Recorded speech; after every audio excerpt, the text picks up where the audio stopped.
So hello guys, welcome back to my channel. This is DR3 here, and today we are going to discuss about something which I feel is really important, which is basically paint protection films. So what are paint protection films and how do they help?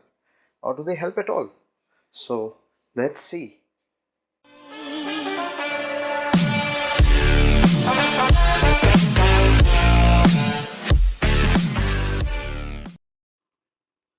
So let's talk about why anyone would need paint protection film. Basically, any motorcyclist or anyone driving a vehicle, as far as concern for their paintwork is concerned, the main reasons are dust, people, vehicles, and birds. I don't need to mention birds, I think. Quite a lot of us are victims to their stealth bombing runs. I would call it. So, yeah, these are the main concerns that we face on a daily basis. So, let us have a quick look on how automobile paint actually is. So, it's basically comprised of three layers apart from the surface itself. So, if you include the surface, there are four layers. So, you have the main surface, which is metallic or plastic, and then you have a primer layer. And primer isn't exactly applicable for plastics because it may or may not be applied, so it really depends on the surface itself. So for metals you do have a primer layer, which is like a thick paste which is applied, and you have to wait till it dries. Same story. And then you have the paint layer, which is the actual color itself. And to protect this paint layer, a thin coat of clear coat is usually given, which is basically a hard acrylic type of material. And that's how it feels. So it's basically a chemical which has a clear look and hardens quite a lot. So it helps in protecting the soft paint beneath. So it basically helps in keeping the paint intact. Here, in these two images that are below the description of the paint, you can see that there are two types of damages which have been shown. The one on the left is called swirl marks. So they are basically restricted to the clear coat. They don't really cut or go into the paint layer per se. So swirl marks are restricted to the clear coat.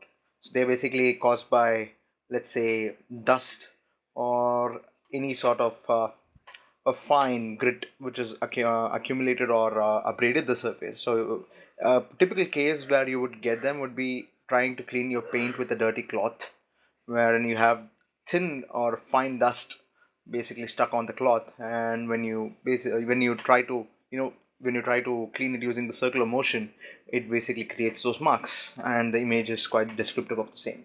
The second type of damage is by far the most destructive. This basically happens when you have close contact between vehicles or you manage to hit something. What happens in that case is either you are left with a dent with a bit of paint missing, or you end up with marks like the second image, which has a red, which is showing the red maroon paint. So what actually happens is the clear coat is even removed, and so is the paint, and you're left with places showing the primer layer, so that the black marks on the image show the same. So what does paint protection film actually achieve? Let us talk about that now. Paint protection film acts like a barrier and prevents damage to a clear coat, which means it remains clean and it's always reflective, and it gives you this new vehicle type of gloss. So there are two types of paint protection film, and they're basically hot type. I would call it a hot type. Technically it isn't called that, it's just called PPF, which can be applied with a heat gun. And then a cold type, which is basically you don't need a heat gun to apply, so I call them hot and cold, personal terms. So cold type is basically what we're going to be doing today. And cold type needs to be applied on a cold surface, and it needs to be cut precisely. This is the cutting part is where most of us face difficulty, because we don't have computerized machines, or let's just say a stencil type of thing to actually trace out the design, and that causes a lot of problems for us, basically in the edges where you can't cut really precisely, because we end up using a blade, or you end up using a pair of scissors for the same. So doesn't really help as far as finesse is concerned, but it does get the job done. So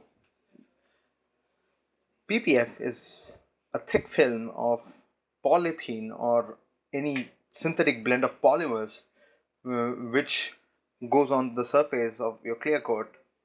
And the preparation is the key here. You need to ensure that the surface is really clear and clean, and you don't have stuff sitting on it. For example, wax. Um, One exception in this case would be you can have, let's say, quartz coatings, which are fine. The PPF doesn't really care whether you have a quartz coating or not. It's going to sit and it's going to stick properly.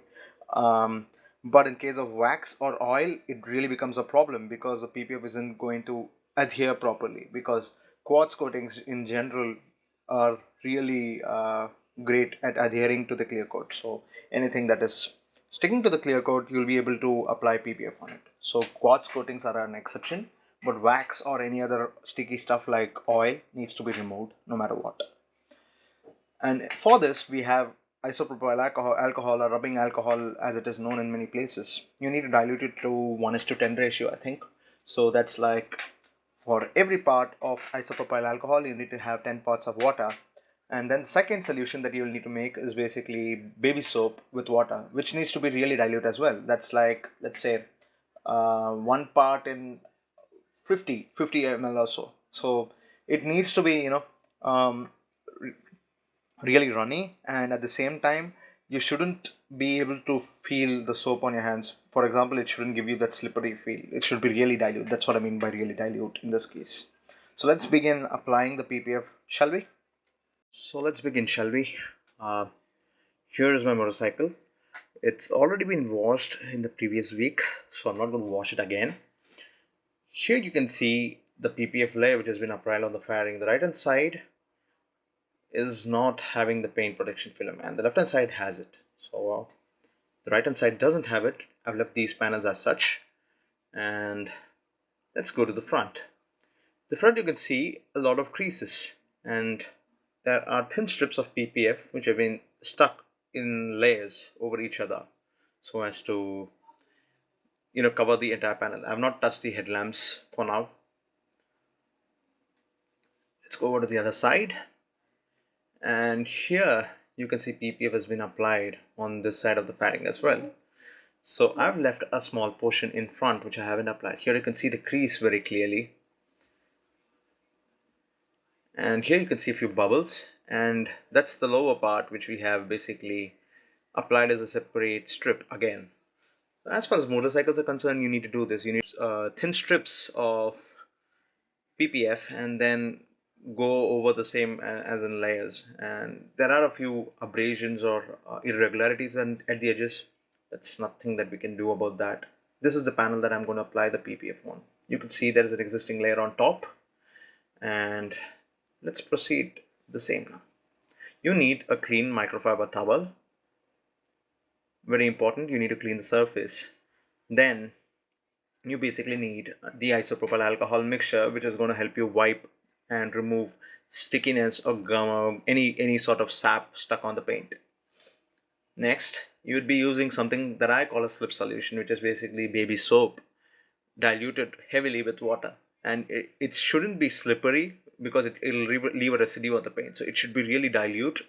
It's just going to help you move the PPF when you apply it. So let's begin with this panel. So I've cut the paint protection film into an approximate measure. So I'm going to use a surgical knife to cut out the edges wherever it's required. I've also cut other thin strips that I'll be using later. And this is the piece that's going to go over the tank. Yep. So let's begin. I'm going to spray the IPA mixture over the surface, which is basically this left hand side tank panel here. Spray it really liberally and leave it for a while. Not exactly while, but it's for a few seconds. And then take this microfiber towel and slowly begin cleaning the surface. This is going to remove all the muck, or let's just say all the residue, wax, or any other stuff that you have stuck on the paint. Hard work, isn't it? But you need to do it. So that looks clean. So I'm going to apply the PPF over here. So I've basically sprayed the slip solution on the surface, and as you remove the PPF layer, you need to spray it in between the PPF itself.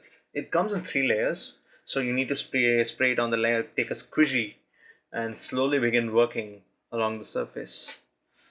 So it's going to be tough. It's going to leave a few marks. You need to, begin from the center and then push it outward slowly so that you get an even area of working. And here, this is the finished product because it took us quite a while to actually apply.